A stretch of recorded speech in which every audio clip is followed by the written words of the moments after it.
there's a car that almost nobody remembers. A small, boxy, underpowered Japanese sedan that sailed across the Pacific Ocean and landed in California in the late 1950s, carrying the hopes of an entire nation on its hood. It was called the Toyopet Crown, and America laughed at it. Not politely, not quietly. Americans genuinely laughed at the name. They called it a motorized stroller. They pointed at its modest engine and compared it to a garden appliance. The car was rejected publicly, commercially, and brutally within just 2 years of setting foot on American soil. And here's the part nobody tells you: that rejection was the best thing that ever happened to Toyota. Pay close attention now, because this is not a story about failure. This is the origin story of one of the greatest corporate comebacks in modern history, built on humiliation, discipline, and a very deliberate refusal to quit. And if you're the kind of man who's ever been underestimated, written off, or told you weren't built for something bigger, this one is for you. Let's go back, all the way back. The year is 1945. Japan has just surrendered. The country is in ruins. And Toyota, the company that would one day become the largest automaker on the planet, has no working factories, barely 3,000 employees, and an economy that is functionally in chaos. The bombs didn't just destroy buildings, they destroyed supply chains, raw materials, public confidence, everything that makes a manufacturing company run gone. By 1947, Toyota managed to design a new post-war automobile, a small thing, humble, almost fragile, but it moved. And in that moment of rubble and uncertainty, movement was everything. The company was trying to survive, not to conquer. Then, 1950 arrived and it nearly finished them. A catastrophic labor dispute shook Toyota to its core. The company was forced to lay off workers. The man who had founded Toyota's automotive vision, Kiichiro Toyota himself, was forced to resign in June of that year. The founder, gone. The workforce, shattered. The finances, broken. And yet, within that same decade, within those same broken walls, a group of engineers and executives made one of the most audacious decisions in automotive history. They would build a genuinely Japanese passenger car, not a copy, not a collaboration with a European firm, not a licensed design. A car born entirely from Japanese ingenuity, Japanese hands, and Japanese pride. No shortcuts, no outside help, just the quiet, fierce belief that they could do it. That car would roll off the line on the 1st of January, 1955. They called it the Crown. And this is where the real story begins. The 1950s in Japan were nothing like the 1950s in America.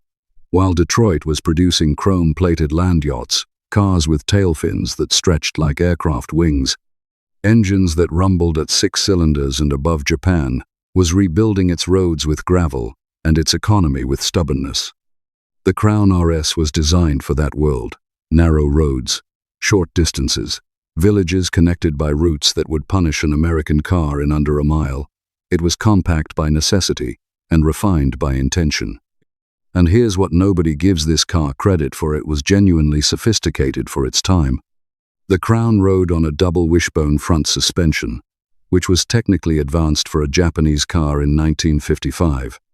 It had rear-hinged rear doors, what Americans called suicide doors, the same feature you'd find on expensive European saloons.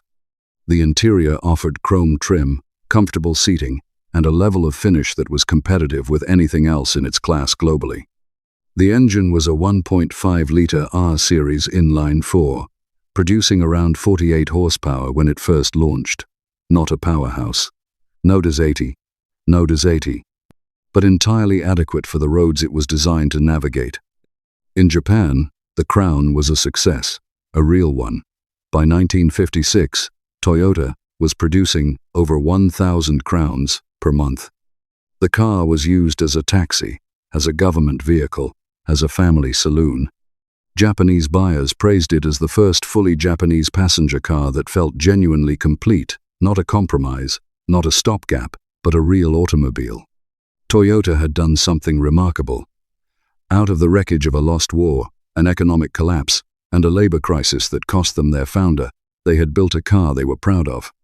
Now, someone had to ruin it by suggesting they take it to America. Here's the context you need to understand just how loaded that idea was in 1957. America was the automotive capital of the world. Full stop. General Motors, Ford, Chrysler, these were not just companies, they were institutions, they were cultural monuments. The average American car in 1957 had more chrome on its bumper than the entire crown weighed. Americans were buying vehicles with fins, with V8 engines, with power steering and air conditioning and radios built into the dashboard. And into that world, Toyota sent 3 ambassadors to Los Angeles in August of 1957. 3 men, a foreign market study, and an idea that was either visionary or catastrophically misguided, depending on which end of the decade you're standing on. Those 3 men arrived before the cars did. The first 2 Crown models docked in California on the 25th of August, 1957. After they arrived, engineers fitted General Electric sealed beam headlights and other adjustments to comply with American safety laws.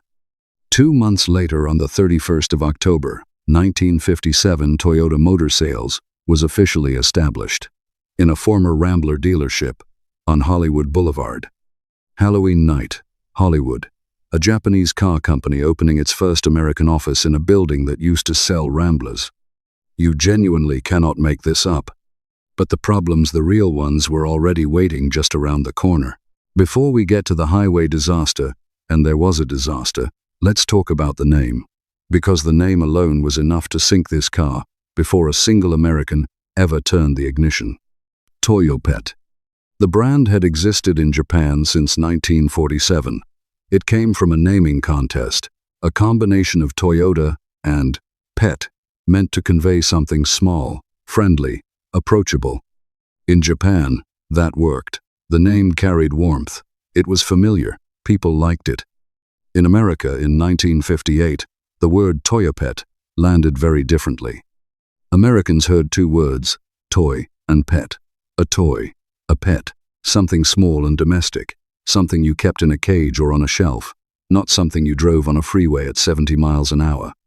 American men in the 1950s chose their cars the way they chose everything, based on power, presence, and what it said about them to the neighbors. And Toyopet said absolutely nothing they wanted to hear. On top of that, and this is the part that truly stings in 1958, Japanese products still carried the shadow of the Second World War. Less than 15 years had passed since the conflict ended. American consumers were not exactly rushing to trust Japanese engineering. The cultural headwinds were immense. Every single aspect of this car's commercial launch was fighting against something. The price didn't help either. The Crown was listed at $1,999. That sounds like a bargain in modern terms. But in 1958, that figure represented 67% of the average American's annual wage.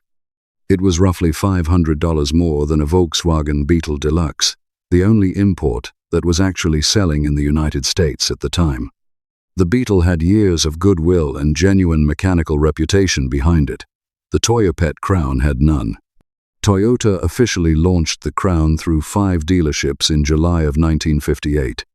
By the end of that year, the entire year, they had sold 287 cars.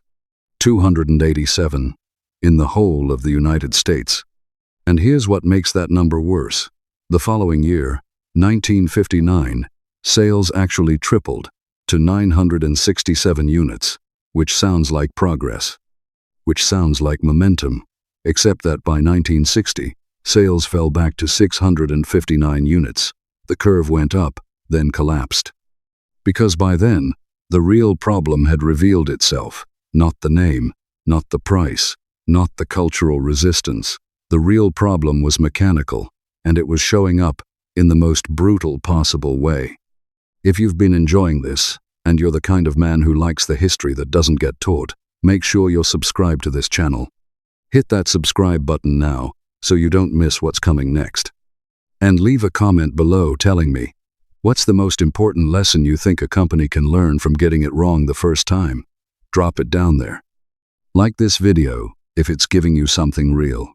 And if you've got a friend who loves automotive history or business history, share it with him right now. This is exactly the kind of story that gets better when you talk about it with someone. Because what happens next on the hills outside Los Angeles is something Toyota's own engineers would later describe in writing with a kind of painful honesty you rarely hear from a corporation. The road test happened near Los Angeles. The hills, not mountains hills. The kind of gradient that any American car of the era would have climbed without a second thought. A slight incline, some elevation, nothing dramatic. And the Crown began to struggle. With 58 horsepower pushing a car that was heavier than it looked, the engine was already working at its limit on flat roads. On an incline, it had nothing left. The temperature gauge climbed. The engine overheated, power dropped away.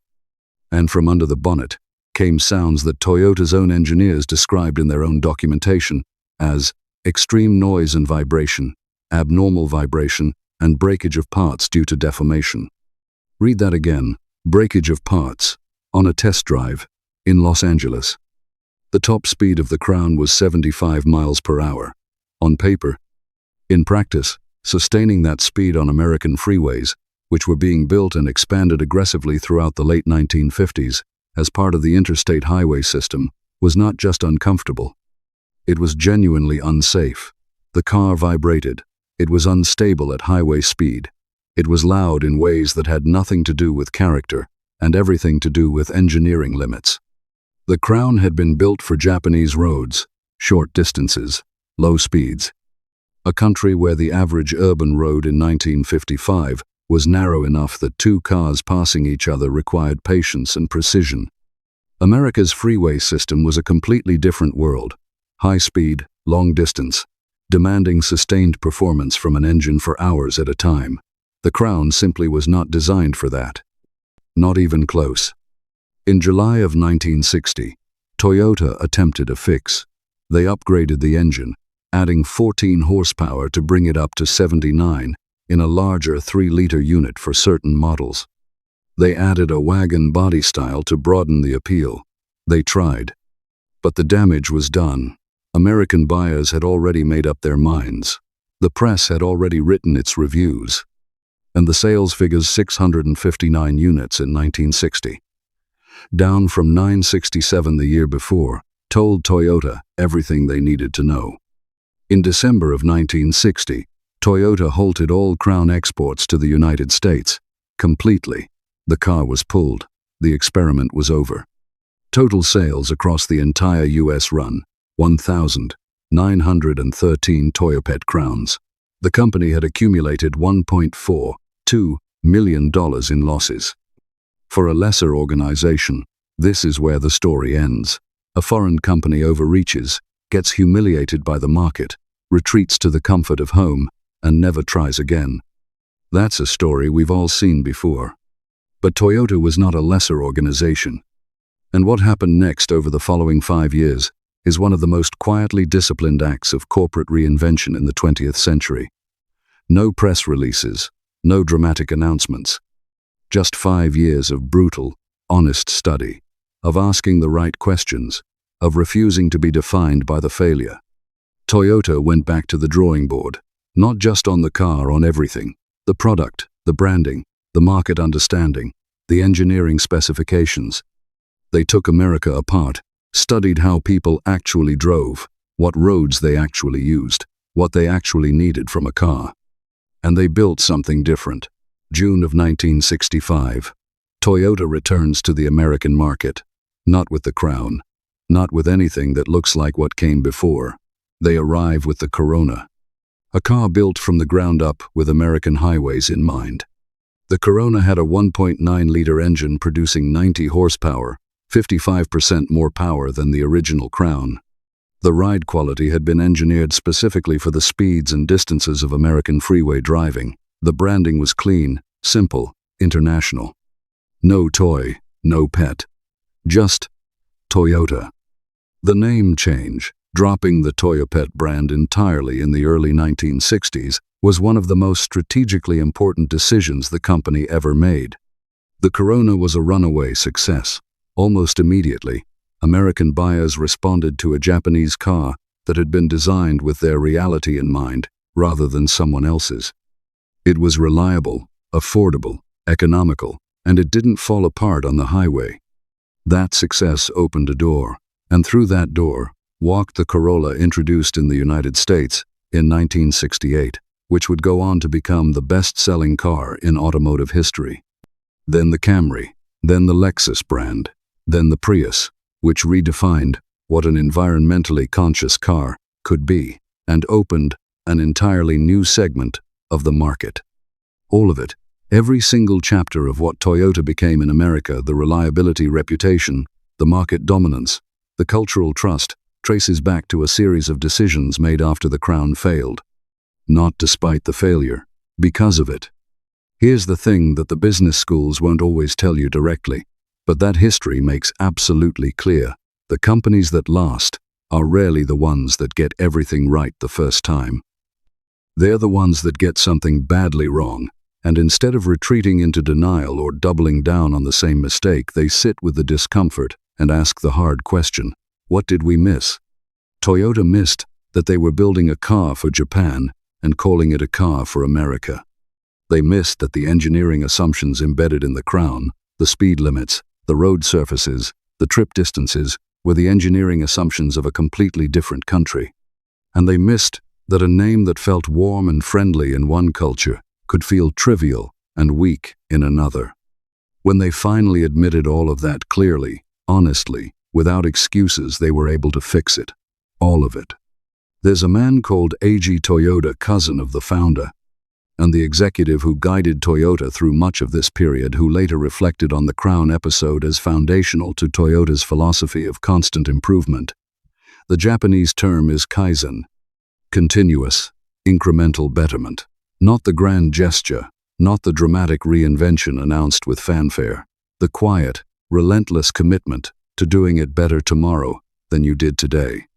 The Crown taught them kaizen in the most expensive classroom available, the American market.